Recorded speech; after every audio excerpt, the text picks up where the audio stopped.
Praise the Lord. ప్రభునామంలో మీ అందరికీ హృదయపూర్వక వందనాలు. అన్ని విషయాల్లో నేను ప్రభువునే నమ్ముకున్నాను. అన్ని విషయాల్లో ప్రభువునే నమ్ముతున్నాను. ఇక ముందుకు కూడా నమ్మబోతాను. కానీ నా జీవితంలో ఎందుకు నేను అనుకున్నది జరగటం లేదు. నేను అనుకున్న ఉద్యోగం, నేను అనుకున్న కాలేజీలో సీట్ కావచ్చు, నేను అనుకున్న వ్యాపారంలో అభివృద్ధి, లేదా అనుకున్నది ఏదైనా ఎందుకు జరగటం లేదు అని ఉదయకాల సమయంలో ఆలోచిస్తూ సందేహపడుతున్నావా?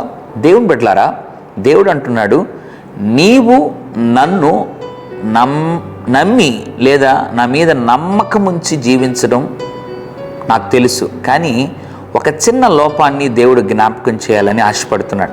ఇంతకీ ఏంటా లోపం? ప్రభువుని ఎలా నమ్మాలో దేవుడు మనకు నేర్పించాలని ఆశపడుతున్నాడు. సామెతల గ్రంథము 3వ అధ్యాయం 5వ వచనం, నీ పూర్ణ హృదయముతో యెహోవాయందు నమ్మకముంచుము. ఎంత అద్భుతమైన మాట!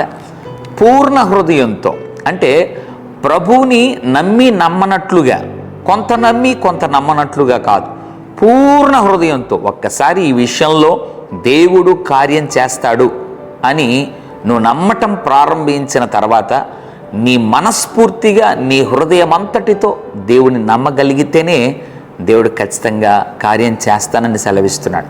ఉదయకాల సమయంలో అటో ఇటో ఉన్నావా? నమ్మి నమ్మకం ఉన్నావా? అటువంటి వైఖరిని నీ జీవితం నుండి తొలగించుకొని పూర్ణ హృదయంతో నీవు ప్రభువుని నమ్మగలిగితే నిశ్చయముగా దేవుడు నిన్ను ఘనపరిచి నువ్వు ఆశించింది నీ జీవితంలో జరిగిస్తాడు. పరిశుద్ధుడా, ప్రియమైన తండ్రి, నీకు వందనాలు.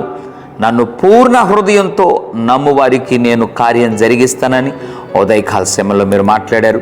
ఎంతమంది అయితే పూర్ణ హృదయంతో నమ్మాలనుకుంటున్నారో వారి జీవితంలో నిశ్చయముగా నాయన గొప్ప కార్యము జరిగించి మహిమ పొందమని యేసు నామములో ప్రార్థిస్తున్నాం తండ్రి. ఆమెన్. God bless you.